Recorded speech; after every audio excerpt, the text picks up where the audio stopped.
good morning to everyone. I am Gaurav Gupta. I come back again with a new lecture. And this lecture is for class 12 and the name of the chapter is Vector Algebra and 3D. As I already told in my previous one video, this topic is very important for your both the subject maths as well as physics. If you are preparing yourself for JEE as well as NEET, so this topic is very important for both the students. So I will do continue from the previous one. This one is the third lecture. So if you still not watch the previous one video, so please do watch all that videos first, because I'm going to take a series of the concept related to the vector algebra and the 3D by step by step. So this is the third step. I already taken so many basic concept. Now I'm going to take the next concept related to the vector and the 3D. So don't miss any point. So before to start the video, I request to everyone, please listen to me carefully and watch the video from starting to the end, because this video is going to be more and more interesting. So why are you waiting? Just look at the board. I'm going to start the basic properties of the vector additions. तो जब अब हमने basic start किया, तो अब यहाँ पे हम बात करने वाले हैं properties of the vector additions. Additions of a vector आप already study कर चुके हो in my previous one lecture. What are the basic rules to find out the vector addition? It means there are two rules. One is triangle law of vector addition and second one is what? Parallelogram law of vector addition. So now I'm going to take its properties. Now look at the board.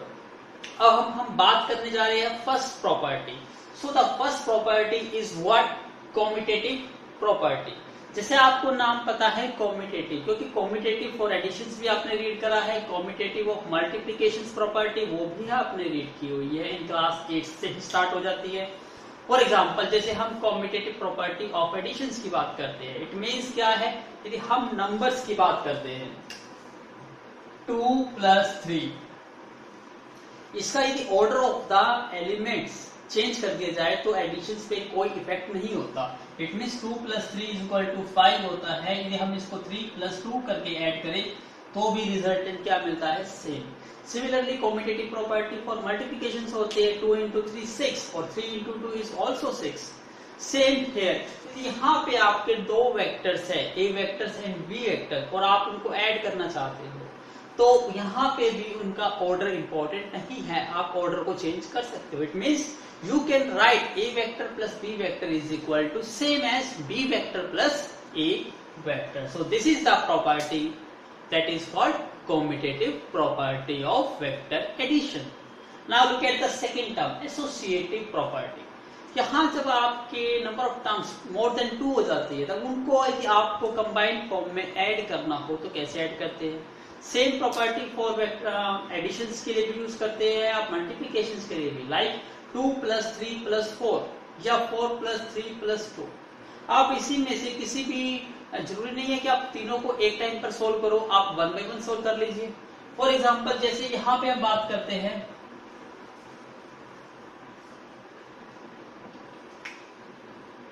2 + 3 और फिर हम इसको add करते हैं 4 के साथ. आपको पता है 2 + 3 क्या आएगा? 5. तो 5 + 4 = क्या आया? 9. और यही रिजल्ट आपको तभी भी मिलेगा जब आप पहले लास्ट की टर्म्स को ऐड कर देते हो 3 + 4. इट मींस आप इन 2 नंबर्स को पहले ऐड करते हो, तो ये क्या बन गया? 2 और 3 + 4 7 और 7 + 2 क्या आ गया? 9. It means result is same as the for multiplications 2 × 3 × 4 या 2 × 3 × 4 को ऑर्डर चेंज कर दीजिए, रिजल्टेंट क्या मिलेगा आपको? सेम. तो यहाँ पे भी वही प्रॉपर्टी अप्लाई होती है, एसोसिएट प्रॉपर्टी. यदि आप 2 वेक्टर्स को ऐड करते हो और उनके रिजल्टेंट वेक्टर से थर्ड वेक्टर को ऐड करते हो, या आप पहले सेकंड और थर्ड वेक्टर को ऐड करते हो और उसके रिजल्टेंट को आप फर्स्ट वेक्टर के साथ ऐड करते हो, तो total resultant of the 3 vector मिलेगा वो ऑलवेज शुड बी सेम होगा. That is called the associative property. इसका एक्चुअली बेनिफिट क्या हुआ, मैंने आपको यहाँ एक लाइन भी लिखी है, इसको please read carefully. It enable us to write the sum of the vector. जब आपको sum of the vectors find out करना होता है, like A vector, B vector and C vector, if you want to do add, इन सबको आप add करना चाहते हो, then what you have to do, आपको राइट कैसे लिखना होगा, A vector plus B vector plus C vector. But यहाँ पे हम कोई भी ब्रैकेट का यूज नहीं कर रहे। इट मीन्स क्या है, जो नीड ऑफ ब्रैकेट थी वो यहाँ एसोसिएटिव प्रॉपर्टी के कारण क्या हो जाती है, उसकी नीड रिमूव हो जाती है। So this also the main basic advantage why we are use the associative property. तो आपको ये मीनिंग क्लियर हुआ कि एसोसिएटिव प्रॉपर्टी क्या होती है। किसी भी वेक्टर्स को ऐड करिए, फिर उसके रिजल्टेंट को नेक्स्ट वेक्टर के साथ ऐड कर दीजिए। तो ऑर्डर इज नॉट इम्पोर्टेंट, आप ऑर्डर किसी और को भी ऐड कर सकते हो, जरूरी नहीं है फर्स्ट सेकंड को, आप सेकंड थर्ड को ऐड कर लो, फर्स्ट थर्ड को ऐड कर लो, answer always be same. Third property is what, additive identity property. अब एडिटिव का मीन्स क्या है, ऐड करना है। आइडेंटिटी मीन्स क्या है कि किसी चीज को उस चीज से ऐड किया जाए जिससे रिजल्ट आपका सेम आए। इट मीन्स आइडेंटिटी मतलब सेम। फॉर एग्जाम्पल जैसे 2 है, मैं इसको किसी नंबर के साथ ऐड करना चाहता हूं और it should be 2, because identity का मतलब सेम आंसर होना चाहिए। तो that should be what, 0। 2 plus 0 क्या मिलता है, 2 ही मिलेगा। या 0 प्लस 2 करोगे तो भी आंसर क्या मिलेगा, 2। इस प्रॉपर्टी को क्या कहते हैं हम, आइडेंटिटी प्रॉपर्टी। और ऐड यूज करा है इसलिए क्या बन गया, एडिटिव आइडेंटिटी। तो सेम प्रॉपर्टी यहाँ हम वेक्टर्स पे भी अप्लाई करते हैं। यदि आप किसी वेक्टर को 0 वेक्टर के साथ ऐड करते हो या 0 वेक्टर को ए वेक्टर के साथ ऐड करते हो, तो रिजल्टेंट जो वेक्टर मिलेगा वो आपको कौन सा वेक्टर मिलेगा, वो ही ए वेक्टर ही मिलेगा। क्लियर है। नेक्स्ट प्रॉपर्टी है additive inverse property. Additive inverse आप जानते हो, जैसे for example additive inverse, it means कि अब आप किसी नंबर का इनवर्स फाइंड आउट करते हो, एडिटिव इनवर्स, इट मींस आपको एक ऐसा नंबर ऐड करना होता है जिसको ऐड करने से रिजल्टेंट क्या बन जाए आपका, 0। फॉर एग्जांपल 2, यदि हम 2 नंबर की एडिटिव इनवर्स की बात करते हैं तो 2 नंबर का एडिटिव इनवर्स होता है -2। क्यों, जब -2 और 2 को ऐड करोगे तो आपको रिजल्टेंट क्या मिलेगा, 0। तो this property is basically called additive inverse. Same here, यहाँ यदि सपोज हमारा वेक्टर ए है तो हमें कुछ एक ऐसे वेक्टर के साथ इसको ऐड करना है जिसको ऐड करने से ये वेक्टर हमें क्या मिल जाए, 0 वेक्टर। तो ये वेक्टर का हम क्या कर देते हैं, negative. Negative of a vector A is represented by negative A vector. और जब हम दोनों वेक्टर को ऐड करते हैं, मतलब दोनों वेक्टर सेम वेक्टर है बट क्या है, नेगेटिव ऑफ ईच अदर, तो इन दोनों का रिजल्टेंट क्या मिलेगा आपको, 0 वेक्टर। ये चीज क्लियर हुई। क्योंकि तो सभी प्रॉपर्टीज का मेन रोल रहेगा आपके क्वेश्चन सॉल्व करने में, इसलिए हम 1 बाय 1 टेक लिया हमने, मैंने ईच एंड एवरी प्रॉपर्टी में यहाँ डिस्कस कर रहा हूँ। आई होप आपको ये 4 प्रॉपर्टी समझ आई होगी, तो please make a note. Now look at the board. अब हमारा next concept, it's very very important concept, इसको ध्यान से समझिएगा, इससे इंफॉर्मेशन एक्सट्रैक्ट करने की कोशिश कीजिएगा। So multiplication of a vector with a scalar. Scalar means I am talking about the number. जैसे for example 1, 2, 3, these are called the scalar number. तो any number which is not a vector quantity is called basically scalar. तो scalar क्या है, basically numbers है। तो जब आप किसी वेक्टर को किसी स्केलर नंबर से मल्टीप्लाई करते हो तो आपको क्या मिलेगा, क्या आपको एक स्केलर नंबर मिलेगा, क्या आपको वेक्टर मिलेगा। तो ये चीज आपको सीखनी है। अब ध्यान से हम समझेंगे इसको, डायग्राम की हेल्प से भी समझने की कोशिश करेंगे। फॉर एग्जांपल मैं ए वेक्टर ड्रॉ करता हूं,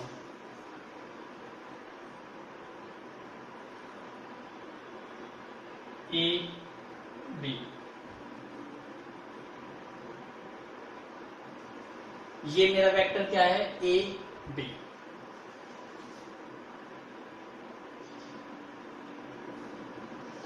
अब मैं इस वेक्टर को क्या कर रहा हूं, मल्टीप्लाई कर रहा हूं। अभी देखिए मैंने यहां पे वेक्टर लिया, ए का वेक्टर ए बी, और आप उसको और सिंप्लीफाई बनाना चाहते हो तो मैं इसको और सिंपल तरीके से ले लेता हूं, ए वेक्टर। इस वेक्टर को मैंने क्या रिप्रेजेंट कर दिया, ए वेक्टर से। इस फॉर्म को तो इट्स वेरी सुटेबल फॉर्म, लेकिन ये थोड़ी बड़ी फॉर्म दिखाई देती है और ये शॉर्ट फॉर्म दिखाई देती है। तो मोस्ट प्रोबेबली हम कोशिश करते हैं कि शॉर्ट फॉर्म में सोल्व करना, क्योंकि इस टाइप की फॉर्म में ये एक्सप्रेशन लेंथी हो जाता है तो काफी टफ हो जाता है क्वेश्चन को सोल्व करना। बट इस टाइप की फॉर्म को चाहे लेंथी भी हो जाए उसको सोल्व करना काफी ईजी होता है, इसलिए हम प्रेफर कौन सी फॉर्म करते हैं, ये शॉर्ट फॉर्म। फॉर एग्जाम्पल जैसे मैंने यहाँ ए बी वेक्टर यूज किया, जिसका नाम क्या दिया मैंने, ए वेक्टर। अब मैं यहाँ पे कर रहा हूं, यहाँ पे मैं एक दूसरा एक स्केलर नंबर ले रहा हूं 2 और इसको मल्टीप्लाई कर रहा हूं। तो इसका मतलब क्या है 2 मल्टीप्लाई ए वेक्टर। मैंने क्या करा 2 से मल्टीप्लाई कर दिया ए से। अब यहाँ पे 2 क्या है आपका एक स्केलर है और ए क्या है आपका एक वेक्टर है। तो यहाँ पे हम क्या कर रहे हैं मल्टीप्लिकेशन कर रहे हैं किसी वेक्टर की किसी स्केलर के साथ। इट मीन्स हमको फाइंड आउट करना है 2 इंटू ए वेक्टर। अब ये 2 क्या इंडिकेट करता है उस चीज को समझेगा।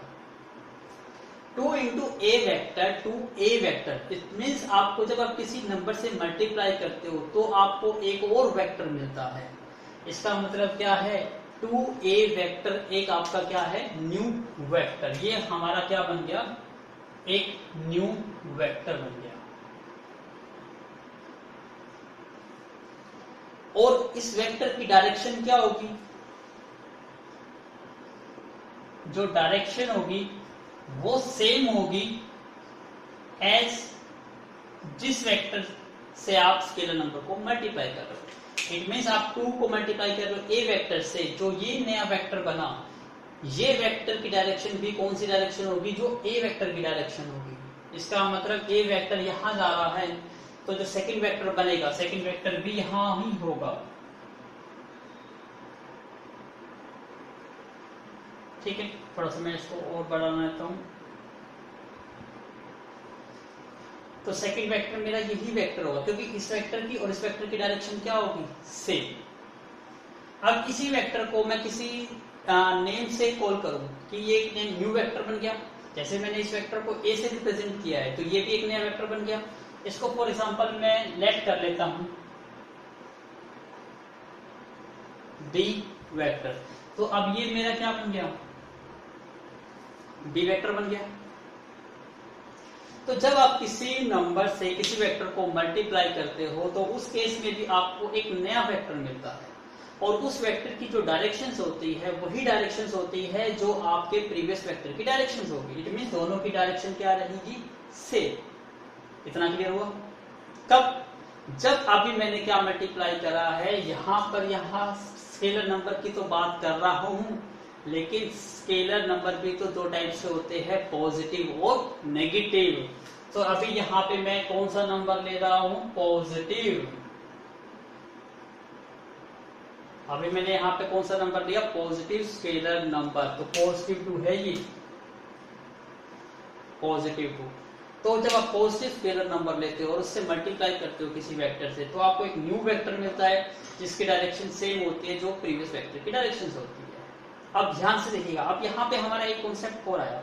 क्या कॉन्सेप्ट है, सबसे पहले मैं ये लिख सकता हूं, आपने ये चीज नोट कर ली।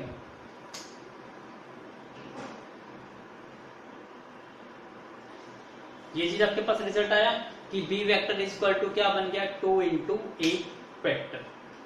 अब ध्यान से देखिए, अब मैं बात करना चाहता हूं डेफिनेशन जो हमने सेकेंड लेक्चर में ही डिस्कस की थी टाइप्स ऑफ वेक्टर्स। उसमें मैंने एक आपको वेक्टर डिफाइन किया था कोलिनियर वेक्टर। याद है आपको किसकी बात कर रहा हूं मैं, कोलिनियर वेक्टर की।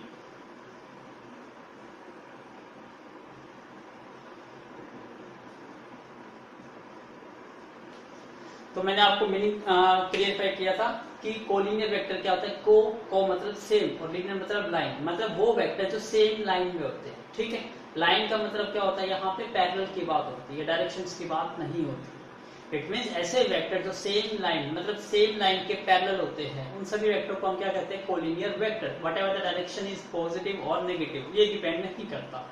तो ये वेक्टर और ये वेक्टर सेम डायरेक्शन में है। इट मीन्स ये दोनों वेक्टर क्या है आपके कोलिनियर वेक्टर्स। यहाँ पे क्या आ गया ए वेक्टर्स एंड बी वेक्टर्स क्या है आपके कोलिनियर वेक्टर्स। तो आपको यहां से एक रिलेशन मिल जाएगी ए और बी। आपने क्या कहा ये दोनों कोलिनियर वेक्टर है और इन दोनों में रिलेशन क्या I B vector is equal to 2 into A vector. अब 2 यहाँ पे क्या है एक स्केलर नंबर है और वेक्टर्स में जब हम स्केलर नंबर की बात करते हैं हम उसको एक पर्टिकुलर सिंबल से रिप्रेजेंट करते हैं और उस सिंबल का नाम होता है लैम्डा। तो आप इसको नोट कर लीजिए जब हम वेक्टर्स की बात करते हैं या हम 3D की बात करते हैं तो यहाँ पे जो स्केलर है, इस स्केलर नंबर को हम रिप्रेजेंटेड बाय किससे करते हैं? लैम्डा से, रिप्रेजेंटेड बाय सिंबल लैम्डा। इस सिंबल का नाम क्या होता है? लैम्डा। तो मैं यहाँ पे, क्योंकि यहाँ पे तो मैंने 2 लिखा, यहाँ 3 भी हो सकता था, 4 भी हो सकता था, 5 भी, 6 कुछ भी हो सकता था, इसलिए मैं यहाँ पे क्या लिखूंगा? B vector is equal to lambda A vector. समझ आया? यहाँ पे लैम्डा किसको इंडिकेट कर रहा है? स्केलर नंबर को। वेयर यहाँ पे लैम्डा क्या है आपका? Scalar number. तो ये जनरल कंडीशंस बन गई आपकी कोलिनियर वेक्टर। तो जब आपको 2 वेक्टर्स को कोलिनियर प्रूव करना हो, तो यदि ऐसा प्रूव कर सकते हो कि B vector is equal to lambda times A vector, तो उस केस में आप ये कह सकते हो कि ए वेक्टर और बी वेक्टर क्या है? आपके कोलिनियर वेक्टर। ये चीज क्लियर हुई?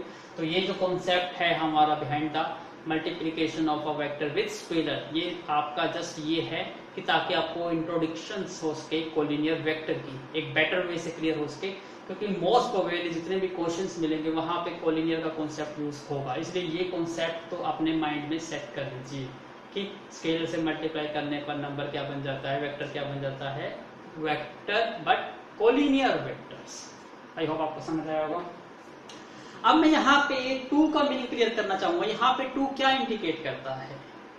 2 बेसिकली इंडिकेट करता है 2 times the increase of the magnitude of the given vector. It means यहाँ पे जो न्यू वेक्टर बी आएगा उसका मैग्नीट्यूड 2 टाइम्स लार्ज होएगा। किसके कंपैरिजन में? ए वेक्टर के कंपैरिजन में। इसका मतलब देखो, मैंने जान करके यहाँ ड्रॉ करा है, आपको दिखाई देती है ये लेंथ और ये लेंथ ऑलमोस्ट डबल है ये। इसका मतलब जो बी वेक्टर बनेगा उसकी डायरेक्शन तो सेम ही रही जब हमने पॉजिटिव नंबर से मल्टीप्लाई करा, +2, लेकिन उसका मैग्नीट्यूड क्या हो गया? इंक्रीज हो गया। कितने टाइम्स? 2 टाइम्स। क्लियर हुआ? तो प्लीज मेक अ नोट। अभी हम इसको थोड़ा सा और कॉन्सेप्ट समझने की कोशिश करेंगे। सबसे पहले इसको नोट करिए।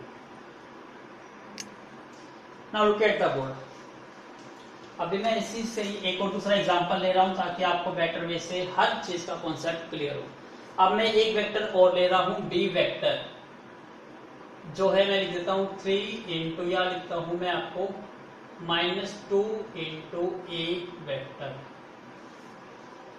अब यहां देखिए, यहां पे हम जब स्केलर नंबर की बात करते हैं, -2 क्या है हमारा? एक स्केलर नंबर है। तो यहाँ पे जो नेगेटिव है वो बेसिकली क्या इंडिकेट करता है? क्योंकि यहाँ पे बी वेक्टर क्या आया हमका? Negative of 2 times of the A vector.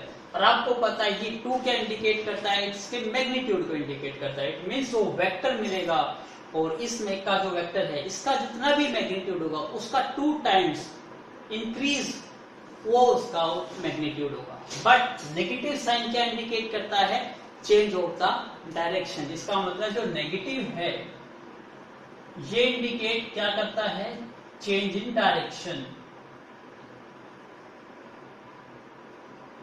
Change कह सकते हो, या इसको क्या कह सकते हो आप? अपोजिट, या आपको इसको क्या कह सकते हो? Negative of a vector. Clear हुआ? इसका मतलब नेगेटिव साइन यहाँ करता है अपोजिट या निगेटिव ऑफ अ वेक्टर। इसका मतलब आपको यहाँ पे एक वेक्टर मिलेगा जितना इसका मैग्नीट्यूड है उसका 2 टाइम्स, लेकिन उसकी डायरेक्शन क्या होगी? अपोजिट। तो मैं इसको ऐसे ड्रॉ कर लेता हूं। अब आपको ये क्या है? बी वेक्टर है जो कितने टाइम्स है? -2 टाइम्स ए वेक्टर। क्लियर हुआ कि इसका जो लेंथ है वो तो इंक्रीज हो गई, लेंथ इंडिकेट मैग्नीट्यूड, तो मैग्नीट्यूड तो 2 टाइम्स इंक्रीज हो गया, बट डायरेक्शन क्या हो गई? नेगेटिव। बट आपको ये पता है अभी भी ए और बी क्या है? आपके कोलिनियर वेक्टर। क्यों? क्योंकि हम बात कर रहे थे लाइन की। Line means parallel. ये दोनों वेक्टर कैसे है? पैरेलल वेक्टर है तो इसलिए ये दोनों वेक्टर क्या हुए, कोलिनियर वेक्टर। तो डायरेक्शन मैटर नहीं रखती। तो दोनों ही, जो पिछला एग्जांपल था वो भी कोलिनियर वेक्टर का था, ये एग्जांपल है ये भी क्या है आपका, कोलिनियर वेक्टर।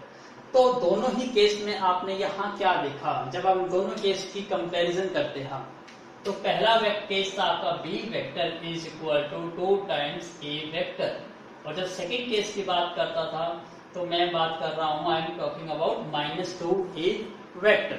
यही हमारे 2 केसेस है, B vector is equal to 2 times A vector and B vector is equal to -2 times A vector. It means जो स्केलर नंबर है वो पॉजिटिव भी हो सकता है और नेगेटिव भी हो सकता है। तो अब हम यहाँ पे बात करना चाहेंगे लैम्डा की। तो इसका मतलब B vector is equal to क्या होता है, लैम्डा टाइम्स ए वेक्टर।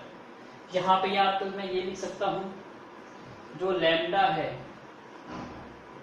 ये आपका क्या हो सकता है,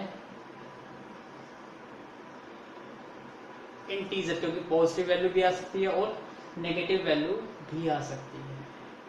क्लियर हो गया आपको? तो याद रखिए B vector is equal to lambda A vector, this is the necessary and sufficient condition for a vector to be a collinear with any vector. So please make a note.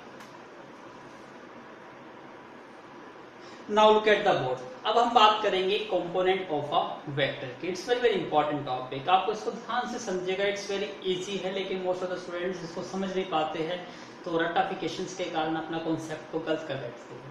तो आप concept समझिए, रट्टाफिकेशंस मत करिए, तो आप कोई भी questions क्यों ना हो इजीली अटेम्प्ट कर पाओगे। कैसे अटेम्प्ट करेंगे, यहाँ हम बात कर रहे हैं कंपोनेंट ऑफ ए वेक्टर, तो उसके लिए मुझे कोई ना कोई वेक्टर ड्रॉ करना होगा। ठीक है, अब वेक्टर ड्रॉ करना है तो मैं कहीं 3D स्पेस की बात करूंगा। तो 3D स्पेस के लिए मैं एक क्या ड्रॉ कर लेता हूँ, एक रेक्टेंगुलर बॉक्स ड्रॉ कर लेता हूँ जो आपका एक रूम की फॉर्म में रिप्रेजेंट करेगा।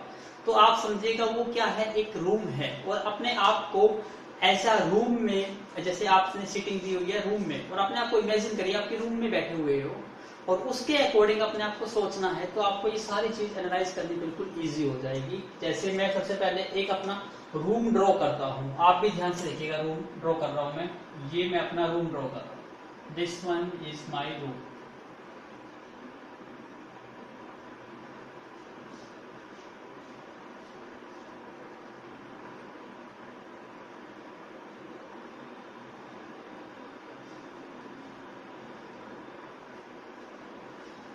दिस वन एक्चुअली क्या है, आपका रूम है ये। तो रूम पे पर्टिकुलर किसी एक पॉइंट पे आप सिटिंग दे दीजिए, किसी भी एक कॉर्नर पे। जैसे मैं यहाँ कॉर्नर आपको दिखाई दे रहा है, इमेजिनेशन देखिए ध्यान से, 3D व्यू दिखाई दे रहा है। तो ये जो पॉइंट देखो ध्यान से, ये कॉर्नर पॉइंट है, मैं यहाँ पे सिटिंग दे रहा हूँ अपनी, मैं यहाँ पे बैठा हुआ हूँ, ये है मेरी सिटिंग। तो मैं इसी को अपनी एक्सिस बना देता हूँ किसी कॉर्नर पॉइंट से, कि मैं जहां बैठा हूँ उसको एक डायरेक्शन को एक्स एक्सिस नाम देता हूँ, एक डायरेक्शन को वाई एक्सिस नाम देता हूँ, और एक थर्ड रह गई ऊपर, इसको क्या नाम दे देता हूँ, जेड एक्सिस। तो मैं इसको देखिए कैसे नाम दे रहा हूँ, इसको थोड़ा मैं लेंथ इंक्रीज कर देता हूँ, ये दिखाई दे रहा है आपको, ये मेरी एक्स एक्सिस, और मैं इसको बात कर रहा हूँ पॉजिटिव एक्स एक्सिस की, क्योंकि एक डिफरेंस होता है वेक्टर में और 3D में। 3D में हम जनरली किसकी बात करते हैं, लाइंस की बात करते हैं, और लाइंस की दोनों डायरेक्शंस होती है, पॉजिटिव डायरेक्शन भी और नेगेटिव डायरेक्शन भी। बट वेक्टर क्या होता है, एक डायरेक्टेड लाइन सेगमेंट होता है, इट मींस पर्टिकुलर किसी एक ही डायरेक्शन में होता है। तो जब हम यहाँ वेक्टर्स की बात करेंगे तो पर्टिकुलर डायरेक्शंस की बात करेंगे, तो इट मींस हम पॉजिटिव एक्स एक्सिस या नेगेटिव एक्स एक्सिस पर्टिकुलर एक की बात करेंगे। बट जब हम 3D की बात करेंगे तो आप इसको अपने कॉन्सेप्ट को इंक्रीज कर देना, क्योंकि जैसे हमने पॉजिटिव की बात करी थी, नेगेटिव भी पॉसिबल होगी इन केस ऑफ 3D, लेकिन वेक्टर के केस में ओनली क्या रहेगी, यूनिडायरेक्शन। इस चीज को समझ जाइए। अब ये this one is the positive x axis, और अब हम इसकी बात कर रहे हैं तो ये हमारी क्या बन गई, पॉजिटिव वाई एक्सिस। ऐसे ही जब मैं इसकी बात कर रहा हूं तो ये एक्सिस मेरी क्या बन गई, पॉजिटिव जेड एक्सिस। क्लियर है? अब यहाँ पे मैं एक पॉइंट्स की बात कर रहा हूं, जैसे मैं यहाँ कॉर्नर पे बैठा हुआ हूं, बिल्कुल डायगनली अपोजिट, डायगनल समझते हो ना, तो इसका डायगनल किससे मैच करेगा, इससे। तो ये क्या है, मैं इस डायगनल को मिला रहा हूं, ध्यान से मिलाइए कि आप एक कॉर्नर से बैठे हुए हो और छत पे देखिए बिल्कुल सामने अपोजिट कॉर्नर, तो डायगनल जो होगा उसकी बात कर रहा हूं। जो डायगोनल पे पॉइंट ले रहा हूं उस पॉइंट को नाम देता हूं पी पॉइंट। तो ये पॉइंट की बात कर रहा हूं मैं, इस पॉइंट की। तो बिल्कुल अपोजिट है ये और इसको मिला दूंगा तो क्या बन जाएगा, ये डायगोनल बन जाएगा। इमेजिन करिए अपने आप को बैठ के, तो this one becomes the diagonal. और ये मेरा मानता हूं ये मेरा क्या है, पोजीशन वेक्टर। तो मैं इस वेक्टर के कंपोनेंट डिफाइन करना चाहता हूं।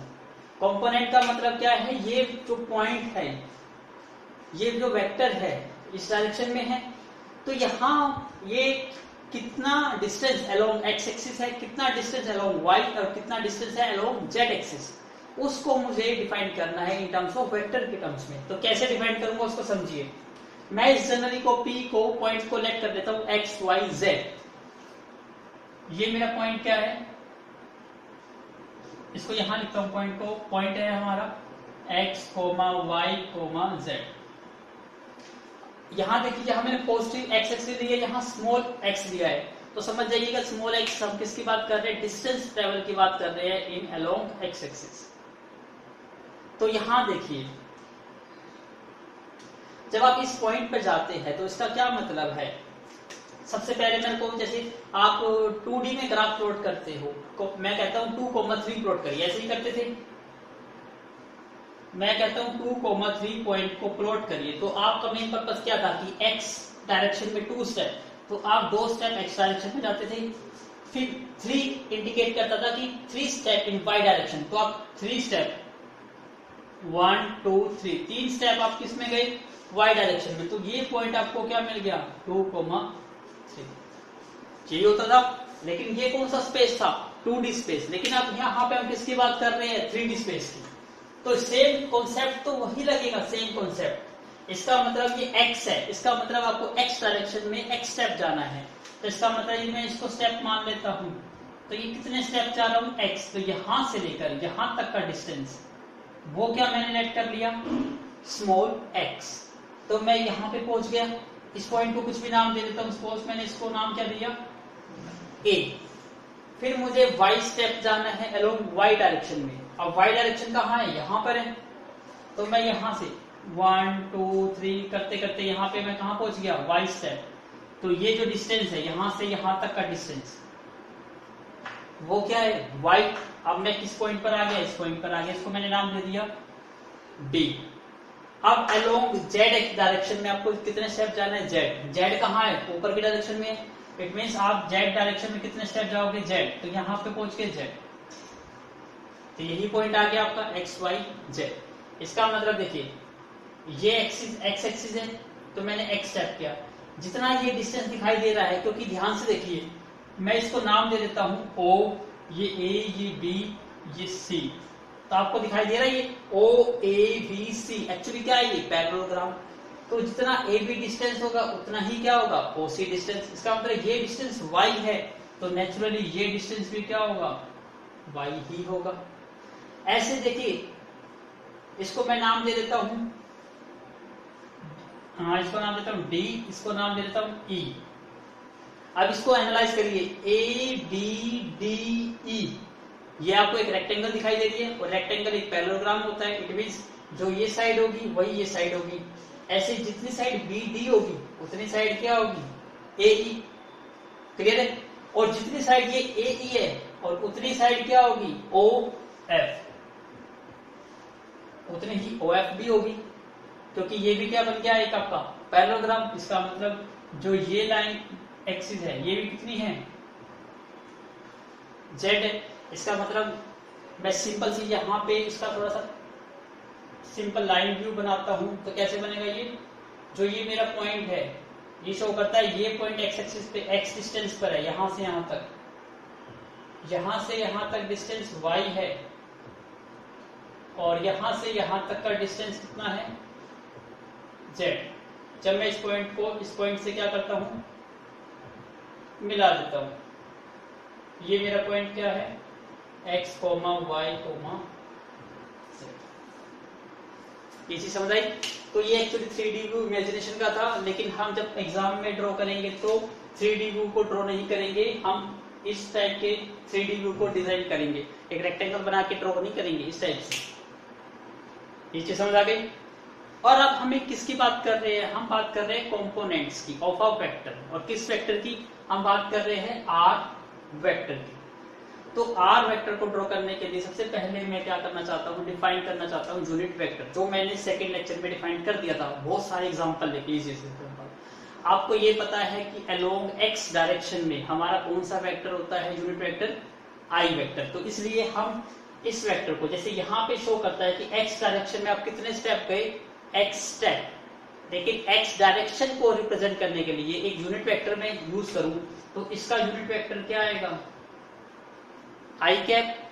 वाई एक्सिस का यूनिट वेक्टर क्या आएगा, जे कैप। और जेड एक्सिस का यूनिट वेक्टर क्या आएगा, के कैप। और यूनिट वेक्टर पता है इसका मैग्नीट्यूड कितना होता है, 1। लेकिन जब मैं इस वेक्टर की बात करता हूं, इस वेक्टर का मैग्नीट्यूड 1 तो नहीं है, इस वेक्टर का मैग्नीट्यूड कितना है, x। और ये किस डायरेक्शन में है, x। और x की जो डायरेक्शन है वही इस वेक्टर की डायरेक्शन है, जो x की डायरेक्शन है वही इस वेक्टर की डायरेक्शन है। इसका मतलब है कि मैं इस वेक्टर की बात करता हूं, इस वेक्टर की बात करता हूं, इसको नाम दे देता हूं O और इसको नाम देता हूं A। तो जो OA है ये मेरा OA वेक्टर है क्या चीज, ये मेरा वेक्टर है XI। XI का मतलब क्या है, जो इसका मैग्नीट्यूड है वो x यूनिट है और अलोंग द x एक्सिस है। इसी टाइप से यदि मैं इसको B पॉइंट मार्क करता हूं तो OB वेक्टर, ये वेक्टर मेरा क्या बन गया, YJ वेक्टर। इट मींस जो मैग्नीट्यूड है वो y है और अलोंग अलोंग y एक्सिस में है। ऐसे ही इस पॉइंट पे यदि मैं C मार्क करता हूं तो ये क्या बन जाएगा आपका OC वेक्टर। तो OC वेक्टर क्या है, ZK। तो ये वेक्टर हमारा किस डायरेक्शन में हो गया, अलोंग Z डायरेक्शन में, Z। और इसका मैग्नीट्यूड भी कितना है, Z। ये चीज क्लियर हुई। तो ये हमारे है क्या चीज, एक्चुअली जो हम समझना चाहते हैं ये सब चीज है क्या चीज हमारे। इसके लिए मैं पहले कंपोनेंट को डिफाइन करूंगा। तो इनको हम कहते हैं कंपोनेंट ऑफ अ वेक्टर। और किसके कंपोनेंट है, वो रिजल्टेंट वेक्टर के। तो पहले मैं रिजल्टेंट वेक्टर ही फाइंड आउट करना चाहता हूं, फिर हम इस पे बात आएंगे। तो आई होप आपको ये चीज समझ आ गई होगी, ये चीज नोट करना आ गया होगा, और कैसे रिप्रेजेंट करते हैं वो चीज भी आपको समझ आ गई होगी। तो मैं रिक्वेस्ट करूंगा तो प्लीज मेक अ नोट, क्योंकि यहाँ पे अब थोड़ा सा और कॉम्प्लेक्स होने जा रहा है, क्योंकि मैं यहाँ पे कुछ और बेसिक टर्म डिफाइन करना चाह रहा हूँ। आप ध्यान से देखिए, थोड़ा सा मैं इसमें रब करूंगा। तो यहाँ के जितने भी पॉइंट्स है आप प्लीज इसको एक अलग से डायग्राम में नोट कर लीजिए। फिर आपको एक डायग्राम और बनाना पड़ेगा जिससे आपका कॉन्सेप्ट क्लियर हो पाएगा। अदरवाइज इसी में थोड़ी सी मैं टर्म्स डिफाइन करूंगा तो ये जो डायग्राम है काफी कॉम्प्लेक्स हो जाएगा, फिर आपकी जो टर्म्स है वो आप आइडेंटिफाई नहीं कर पाओगे। तो I request everyone please note it every points. और फिर आप एक रफ फिर दोबारा डायग्राम बनाना पड़ेगा और दूसरे टर्म्स को आपको क्लियरिफाई करना होगा। तो प्लीज मेक अ नोट। चलिए अब स्टार्ट करते हैं। अभी हमारा पॉइंट क्या था, ये डी पॉइंट। इसके कोऑर्डिनेट क्या है आपके x, y, z। इसको d मान सकते हो, ये पॉइंट मानना चाहते हो, मैं इसको p पॉइंट मान लेता हूं। तो ये p पॉइंट हमारे कोऑर्डिनेट क्या है, p पॉइंट के x, y, z। आपको पता चल गया कि x कितना है, y कौन सा है, z कौन सा है। अब मैं यहां से क्या करता हूं, p से परपेंडिकुलर ड्रॉ करता हूं, परपेंडिकुलर। यहां से जब मैं P से परपेंडिकुलर ड्रॉ करूंगा, नेचुरली कहां परपेंडिकुलर आएगा, इस पॉइंट पर परपेंडिकुलर आएगा। अब इसको सभी की नेमिंग में हटा देता हूं, यहाँ पे कोई नेमिंग नहीं है, मैं अपनी तरफ से खुद नेमिंग देता हूं। ठीक है, यहां से मैंने परपेंडिकुलर ड्रॉ करा, तो P का परपेंडिकुलर ड्रॉ कर रहा हूं, इसको मैं लेट कर लेता हूं P डैश। ये क्या है आपका, परपेंडिकुलर है।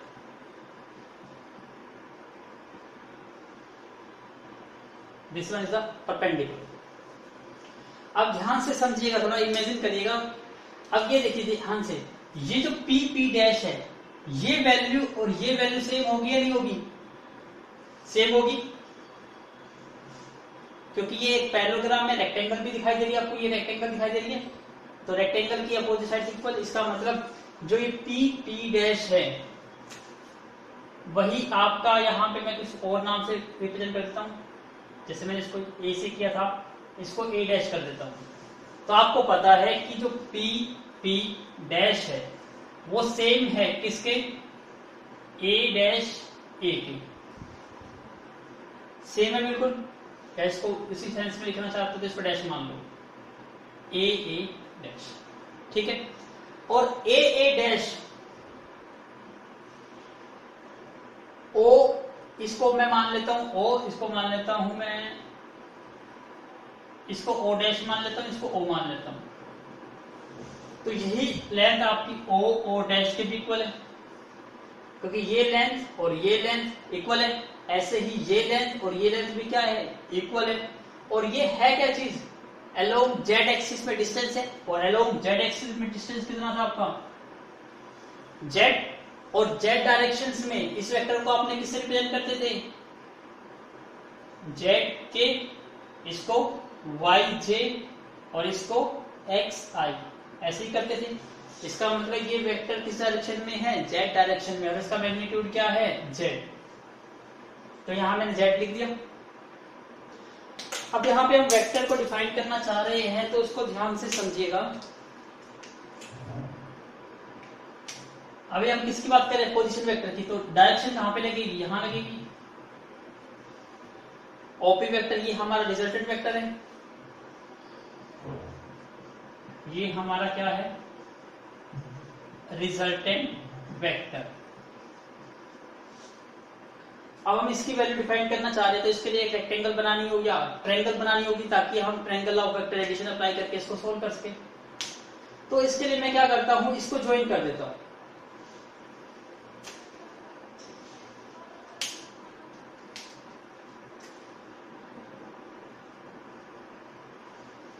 इसको ज्वाइन कर दिया तो आपको एक ट्रायंगल बनती हुई दिखाई दे रही है,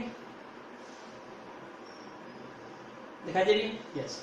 ऐसे ध्यान से देखिए, एक ट्रायंगल और आपको दिखाई देगी। इस पॉइंट से इस पॉइंट पर आइए, इसको मैं कुछ भी नाम देता हूं, ए डैश दिया, इसको बी डैश दे देता हूं, ये भी हो। तो ओ डैश, बी डैश और पी डैश, ध्यान से देखिए, एक ट्रायंगल बन रही है आपकी, O B dash P dash, O B dash P dash, ये ट्रायंगल बन रही है।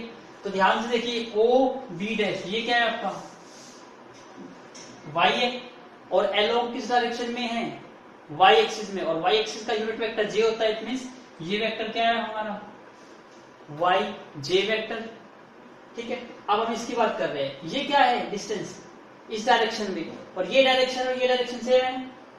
इसका मतलब ये वेक्टर हमारा क्या था, एक्स आई, तो ये वेक्टर भी क्या होगा, एक्स आई होगा,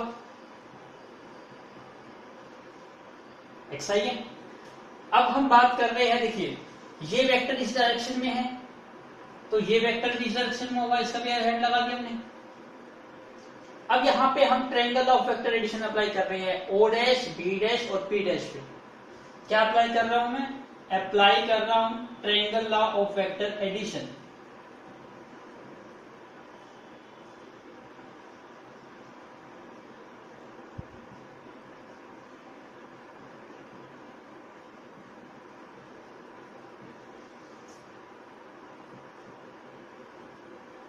ट्रायंगल ऑफ वेक्टर एडिशन, आपको पता है क्या होता है ट्रायंगल ऑफ वेक्टर एडिशन, दो साइड का sum is equal to third vector. मतलब क्या कह सकते हो, the sum of the two vector is equal to third vector.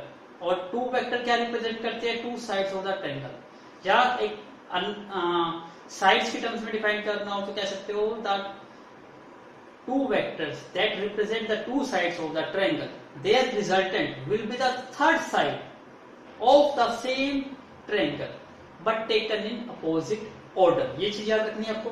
अब हम इसकी बात करते हैं, यहां पे मैं ड्रॉ करना चाहूंगा।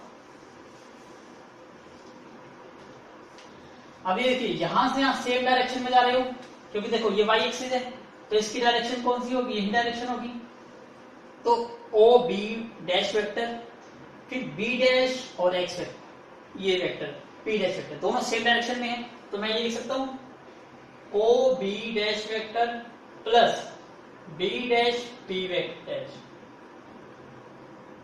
तो ये दोनों साइड रिप्रेजेंट करते हैं ट्रायंगल की और सेम ऑर्डर में है, तो इनका रिजल्टेंट क्या होगा, थर्ड साइड। थर्ड साइड ये है पी डैश ओ, लेकिन आपको अपोजिट ऑर्डर में लेना है। तो इसका ऑर्डर तो ये था, तो आप इसका ऑर्डर चेंज कर दोगे, ओ से पी डैश, तो ये किसके इक्वल आ गया, ओ पी डैश। क्लियर है? अब यहां जो वैल्यूज पता है इसको लिख दो। ओ बी डैश वेक्टर, ये क्या है आपका वाई जे वेक्टर है, तो इट मींस ये वेक्टर है Y J plus B dash P dash, B dash P dash, ये वेक्टर कौन सा है एक्स आई, तो आप इसको क्या लिखोगे एक्स आई वेक्टर। क्लियर है? इज इक्वल टू क्या बन गया आपका ये ओ पी डैश वेक्टर। लेकिन हमारा मेन पर्पस तो क्या निकालना है ओपी वेक्टर। अब हम ओपी वेक्टर निकालेंगे, तो यहां पे हम बात कर रहे हैं दूसरे ट्रायंगल की। अब मैं ट्रायंगल ले लेता हूं O dash P P dash. अब मैं ट्रायंगल कौन से ले रहा हूं ओ पी पी डैश। यहां पे भी आपको अप्लाई करना है, यहां पे देखिए कैसे अप्लाई करते हैं। यहां पे जो वेक्टर मिला आपको वो ये वेक्टर है, मैं इसकी बात करता हूं। और ये देखो ये जेड है इस डायरेक्शन में है, तो ये भी इस डायरेक्शन में है, ये इस डायरेक्शन में है, तो ये भी इस डायरेक्शन में है। इसका मतलब ये इसकी डायरेक्शन क्या है ये है। अब मैं इसकी बात करता हूं, यहां पे अप्लाई करता हूं, तो ये दोनों साइड सेम डायरेक्शन में है, तो इन दोनों का रिजल्टेंट थर्ड साइड के इक्वल होगा। इसका मतलब क्या है O P vector is equal to क्या होगा O P dash vector plus P dash P vector. और P डैश P ये अलोंग जेड एक्सिस पे है और इसका मैग्नीट्यूड कितना है जेड, तो ये क्या बन गया जेड के। और OP डैश ये रहा वेक्टर, तो OP डैश वेक्टर कितना है YJ प्लस में XI, ये बन गया। अब इसको थोड़ा सा अरेंज कर देते हैं, तो अरेंज करके ये कैसा लिखा जाएगा, तो सबसे पहले एक बार और इसको एक बार नोट करिए, मुझे कुछ पॉइंट्स इसमें और भी समझाने हैं आपको, तो please make a note. Now look at the board. अब इसको थोड़ा सा अरेंज कर लेते हैं, तो सीक्वेंस में तो पहले x आएगा, तो xi, सेकंड नंबर पे y आएगा तो yj, थर्ड नंबर पे z आएगा तो zk। ये क्या बन गया आपका OP वेक्टर। और OP वेक्टर क्या है आपका रिजल्टेंट वेक्टर, और रिजल्टेंट वेक्टर या पोजीशन वेक्टर को क्या लिखते हो R वेक्टर से। तो यहां पे आपका R वेक्टर बन गया, R vector is equal to what xi plus में yj प्लस में zk। क्लियर है? तो यहां पे कई बार हमसे ये पूछ लेता है find out the component of a vector. तो कंपोनेंट ऑफ ए वेक्टर की बात करते हैं, यहां पे इस वेक्टर के 3 कंपोनेंट्स हैं। अब हम किसकी बात कर रहे हैं कंपोनेंट्स की बात कर रहे हैं। तो कंपोनेंट्स जनरली 2 टाइप्स के होते हैं। एक कंपोनेंट्स को कहते हैं स्केलर कंपोनेंट्स, कई बार कंफ्यूज करने के लिए यही देता है वर्ड, कहता है फाइंड द कंपोनेंट्स, लेकिन स्केलर कंपोनेंट कई बार फाइंड आउट करने को कहेगा find out the vector components. तो यहां पे ही स्टूडेंट पजल हो जाते हैं। तो यहां पे मैं बात किसकी कर रहा हूं स्केलर कंपोनेंट की, और यहां मैं बात कर रहा हूं किसकी वेक्टर कंपोनेंट की। तो स्केलर कंपोनेंट यहाँ पे कंपोनेंट आपको दिखाई दे रही है 1 2 3 कंपोनेंट्स है, लेकिन स्केलर की बात करते हैं तो स्केलर में तो वो डायरेक्शन से इन्वॉल्व नहीं होती। इट मींस यहाँ की डायरेक्शन को रिमूव कर दो, तो कंपोनेंट कौन कौन से रह गए x, y, z। तो इन सब को हम क्या कहेंगे इसके स्केलर कंपोनेंट कहेंगे। और जब डायरेक्शन इन्वॉल्व कर दोगे तो वो वेक्टर बन जाएगी। इट मींस xi, yj और zk, इनको क्या कहेंगे हम इसके वेक्टर कंपोनेंट। समझ आया कितना इजी है बिल्कुल। तो जब भी आपका कंपोनेंट आए तो आपको पता लगा सकते हो रिजल्टेंट वेक्टर, कोई भी वेक्टर होगा उस वेक्टर को कैसे रिप्रेजेंट करते हैं। सिंपल देखिए xi प्लस yj प्लस में zk। तो मैं सबसे पहले यहाँ पे ही आपको थोड़ा सा और भी कुछ एक्सप्लेन करना चाहूंगा, तो please again make a note. इसको नोट करिए सभी चीज को। तो अब यहाँ पे बताना चाहूंगा, जैसे ये मैंने क्या लिखा आपको एक जनरलाइज केस आ गया, किसी भी वेक्टर को लिखना है तो कैसे लिखोगे xi, yj एंड zk। अब सपोज करते हैं ये पॉइंट यहाँ पे ना होके, इस पॉइंट को मैं थोड़ा इस पॉइंट को यहाँ पे ना रखे, पर्टिकुलर किसी एक पॉइंट पे ले आता हूं।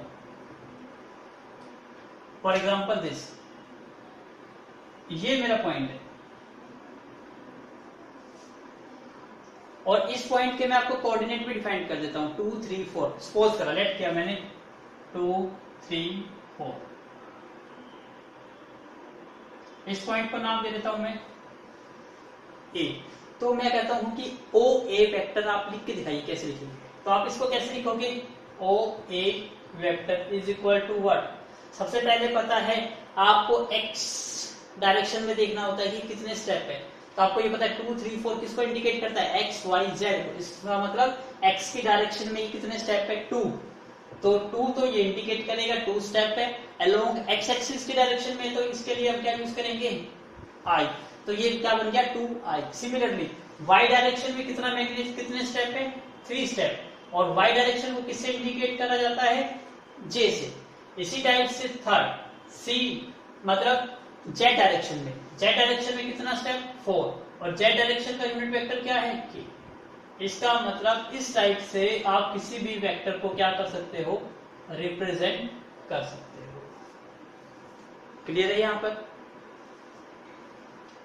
तो इसलिए यहाँ पे तो ये मैंने जस्ट आपको ये बताया कि कैसे वेक्टर को रिप्रेजेंट कर सकते हैं। अब हम जनरलाइज केस निकालेंगे और कोलिनियर वेक्टर्स की थोड़ी सी और प्रॉपर्टीज को स्टडी करेंगे। तो अब आई होप आपको चीज समझ आई होगी। तो कुछ ऐसा पॉइंट तो नहीं है जो नोट करना हो, आपने नोट कर लिया होगा। अब मैं इसको थोड़ा रब कर देता हूं। अब जैसे मैं ये बात कर रहा था, ये सिंपल एक वेक्टर है। तो जब भी आप कोई भी वेक्टर आपको दिया जाता है, फॉर एग्जाम्पल जैसे ओ ए वेक्टर दिया गया, तो यहाँ पे जब ओ ए दिया गया तो ये 2 3 4, ये 2 3 4 होते क्या है किसी वेक्टर के, उस चीज को समझिए। तो ये 2 3 4 this is called the direction ratio of the given vector. इस चीज को नोट कर लीजिएगा। जब भी कोई आपको वेक्टर दिया जाता है, O A vector, A B vector, C D vector, तो इट मीन्स जो ये वेक्टर के यहाँ कोफिशिएंट दिखाई दे रहे हैं along X axis, Y axis, Z axis, वो उनके क्या होते हैं, डायरेक्शन रेशियोज। इसका मतलब यहाँ पे जो 2, 3, 4 ये क्या कर रहे हैं, ये रिप्रेजेंट कर रहे हैं, represent the direction ratios.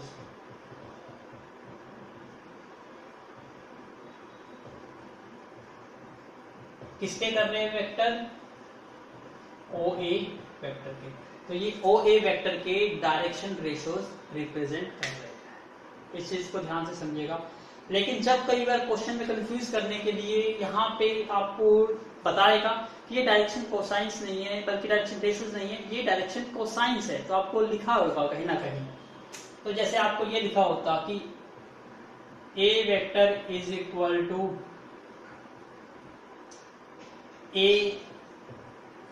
A I plus B J plus में C K. This is the एक जनरल सिंटेक्स होता है। जनरली जो हम स्मॉल ए बी सी है, in small A B C को तो हम किससे रिप्रेजेंट करते हैं, डायरेक्शन रेशियो से, जिसको हम क्या करते हैं, डी आर। लेकिन कहीं जगह हम एल एम एन लिखा होता है, जैसे कि यहाँ लिखा होता है A vector is equal to L I plus में एम जे प्लस में एन के। इसका मतलब यहाँ पे L M N are not the direction ratio. तो यहाँ पे एल एम और एन ये क्या काउंट होंगे, डायरेक्शन कोसाइंस। क्लियर है।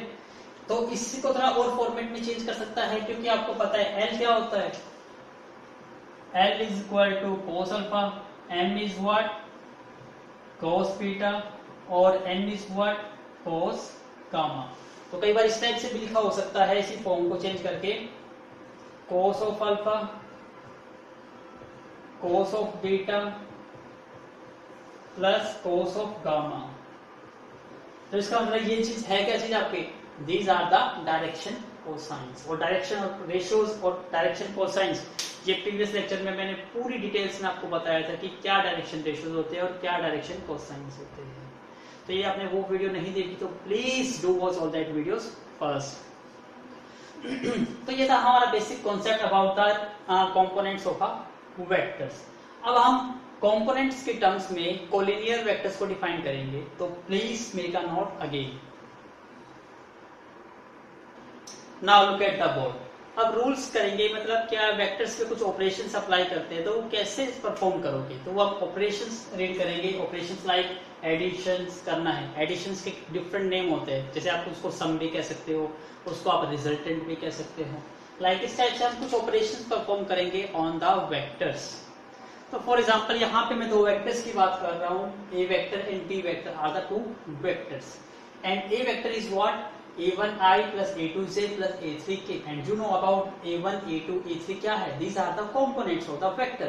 तो a1 components along x axis है, a2 components along y axis and a3 along z axis। Similarly second vector b vector है जिसके components b1 b2 and b3 है। सेम वही I represent for x axis, j represent for y axis and k represent for z axis. तो आपको यहाँ perform करना है a vector plus b vector, it means दोनों को ऐड करना है। तो आप इसको ऐड कैसे करेंगे इसको सीखिए। जब किसी दो वेक्टर्स को आप ऐड करते हो तो सेम एक्सिस वाले वेक्टर ऐड होते हैं। इट मींस आप एक्सिस चेंज करके वेक्टर को ऐड नहीं कर सकते, मतलब एक्स एक्सिस का वेक्टर एक्स एक्सिस के साथ ही ऐड होगा। इसका मतलब ये दोनों को ऐड करते हो तो एक्स एक्सिस में यहाँ पे a1 है और यहाँ पे क्या है b1, तो ये क्या बन जाएगा a1 b1i plus y axis के वेक्टर y एक्सिस के साथ ऐड होंगे तो y के क्या बन जाएंगे आपके a2 plus b2j। Similarly z axis के वेक्टर क्या है आपके a3 प्लस b3k। तो ये क्या बन गया आपका एडिशन।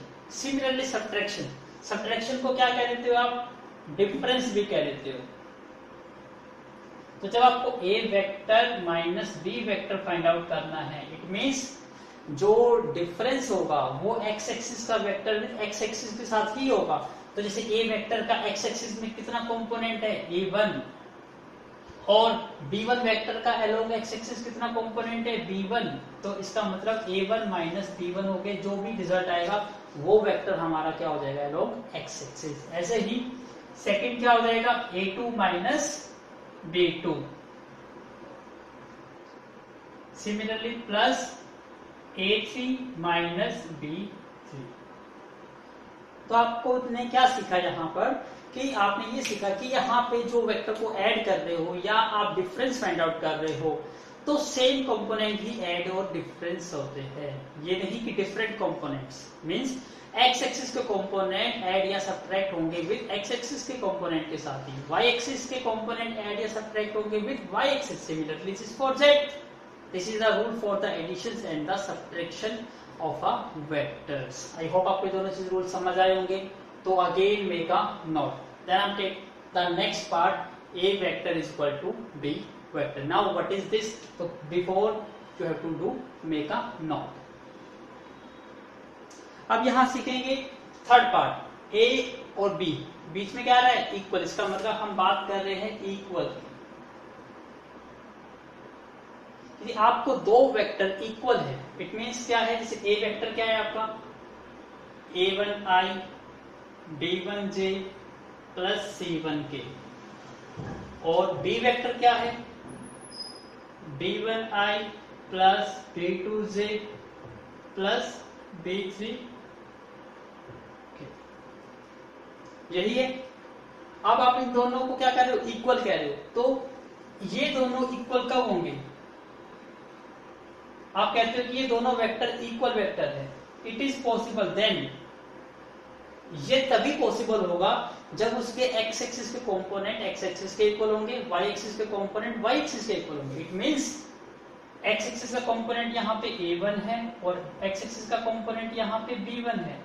जब आपको ये रिजल्ट मिलता है a1 और b1 इक्वल है, ऐसे ही a2 और b2 भी इक्वल मिल जाए, a3 और b3 भी क्या मिल जाए इक्वल, तो आप इसको क्या कहोगे, ये वेक्टर्स क्या है इक्वल वेक्टर। क्लियर हो गया। यदि दो वेक्टर इक्वल है तो उनके कंपोनेंट्स भी इक्वल होंगे। यदि कंपोनेंट्स इक्वल नहीं है तो आप ये नहीं कह सकते कि वेक्टर्स क्या है आर इक्वल। तो मैं यहाँ नोट करा देता हूं क्योंकि कुछ क्वेश्चन कंफ्यूज करने के लिए कॉम्पिटिटिव एग्जाम में कैसे भी पूछा जाता है। So if two vectors are equal, then क्या केसेस होंगे, then their components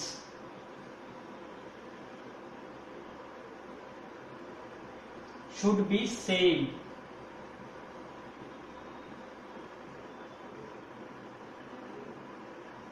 तो उनके कंपोनेंट भी क्या होने चाहिए, शुड बी सेम होने चाहिए, तभी वो दो वेक्टर हम क्या कहेंगे, इक्वल वेक्टर कहेंगे। दिस इज द कंडीशन है for the equal vector. So please make a note. अब मैं बात करना चाह रहा हूं इंपॉर्टेंट जो हमारा फोर्थ कॉन्सेप्ट था, कोलिनियर कॉन्सेप्ट। जैसे मैंने यहां लिखा हुआ था B vector is equal to lambda times A vector, ये हम ऑलरेडी स्टडी कर चुके हैं। किसका कंडीशन है ये, कोलिनियर वेक्टर्स के लिए।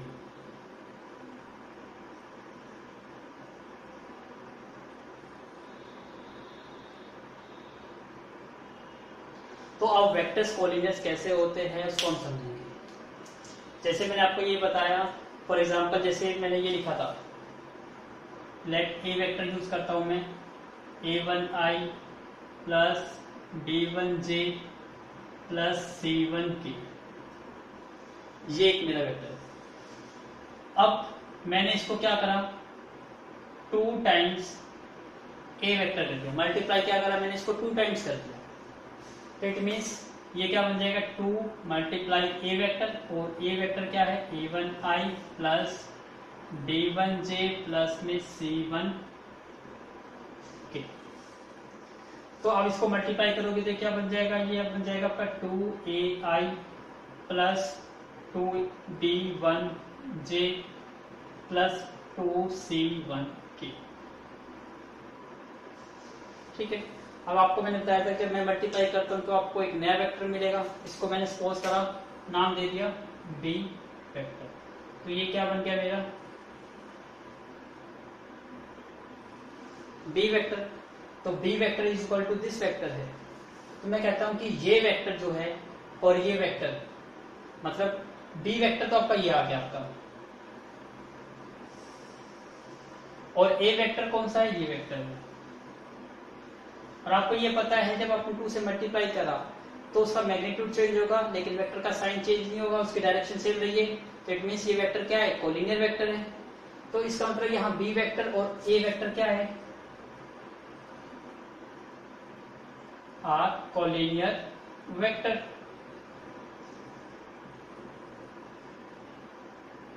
ए और बी दोनों कोलिनियर वेक्टर हैं। तो अब हम यहाँ पे कुछ स्टैंडर्डाइज्ड रिजल्ट बनाएंगे कि जब दो वेक्टर कोलिनियर वेक्टर्स होते हैं तो नेसेसरी सफिशिएंट कंडीशन क्या होती है उनकी कोलिनियर की। अब ध्यान से देखिए, यहां से हमने 2 से मल्टीप्लाई करा, जैसे अभी हमने तो फॉरवर्ड गए थे, अब बैकवर्ड जाइए। जैसे फॉर एग्जांपल आपको ये एक वेक्टर मिला हुआ है, अब इसको आपने दिखाई देता है, इस सब में से क्या कॉमन आ रहा है, 2, तो 2 कॉमन आउट हो गया। 2 कॉमन आउट होने के बाद ये क्या बन गया आपका, ए वेक्टर। तो इसका मतलब जो वेक्टर बन गया वो वेक्टर और पहला वेक्टर क्या बन गया, कोलिनियर वेक्टर। तो आप इस टाइप से चेक कर सकते हो कि दीज 2 वेक्टर्स आर कोलिनियर है या नहीं है। और दूसरा तरीका क्या है चेक करने का, सबसे पहले हमने क्या कंडीशन लिखी, lambda vector is equal to क्या होता है, B vector is equal to lambda into A vector. ये क्या कंडीशन होती है, कोलिनियर वेक्टर की। हम कंपोनेंट्स की टर्म्स में डिफाइन करना चाहे तो इसको कैसे डिफाइन करेंगे, बी वेक्टर हमारा क्या था, b1i b2j plus b3k is equal to lambda. A vector क्या था हमारा, a1i plus a2j plus a3k। पहले मैं इसको मल्टीप्लाई कर देता हूं, क्या बन जाएगा ये, b1i plus b2j plus b3k is equal to lambda से मल्टीप्लाई करता हूं, lambda a1i plus lambda b1j, sorry क्या करा यहाँ पे मैंने, a1 b1 कर दिया। चलिए a1 a2 b1 b2 से रिप्रेजेंट कर दिया मैंने, सपोज करो ये वेक्टर हमारा b वेक्टर है तो b1 b2 b3, और ये a वेक्टर है तो a1 a2 a3 कर दिया। तो ये क्या बन गया, a1 b1j, sorry lambda into a2j plus lambda into a3k। Multiply करने से यही रिजल्ट मिलेगा आपको। अब याद देखिए ये वेक्टर और ये वेक्टर क्या है, इक्वल है, क्योंकि बीच में साइन क्या है, इक्वल है। और आपको कंडीशन पता है कि दो वेक्टर इक्वल है तो उनके कंपोनेंट्स इक्वल होंगे। तो इसका मतलब क्या है जो x का कंपोनेंट यहाँ पे b1 है और यहाँ पे x का कंपोनेंट क्या है लैम्डा इंटू a1, ये इक्वल होंगे। ऐसे ही b2 किसके इक्वल आएगा लैम्डा इंटू a2। ऐसे ही b3 किसके इक्वल आएगा लैम्डा इंटू a3, क्योंकि x के कंपोनेंट x के इक्वल, y के कंपोनेंट y के इक्वल। अब इसी से यदि मैं इस सबको डिवाइड में ले जाता हूं तो क्या बन जाएगा b1 बाई a1 लैम्डा, ये क्या बन जाएगा b2 अपॉन में a2 लैम्डा, और ये बन जाएगा b3 अपॉन में a3 लैम्डा। ये चीज समझ आई। अब देखिए ये सारे के सारे रेशो क्या है किसके इक्वल है लैम्डा के, इसलिए मैं इसको थोड़ा जनरलाइज केस बनाना चाहूं तो मैं इसको ऐसे भी लिख सकता हूं b1 अपॉन में a1 is equal to b2 upon में a2 is equal to b3 upon में a3 is equal to lambda. लिख सकता हूं, दिखाई दिया आपको।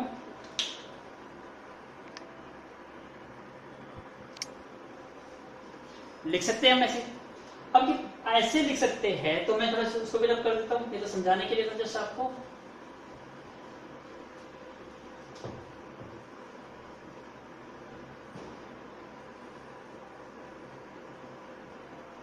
अब मैं इसको रेसिप्रोकल कर देता हूं तो रेसिप्रोकल क्या बन जाएगा इसका a1 बाई b1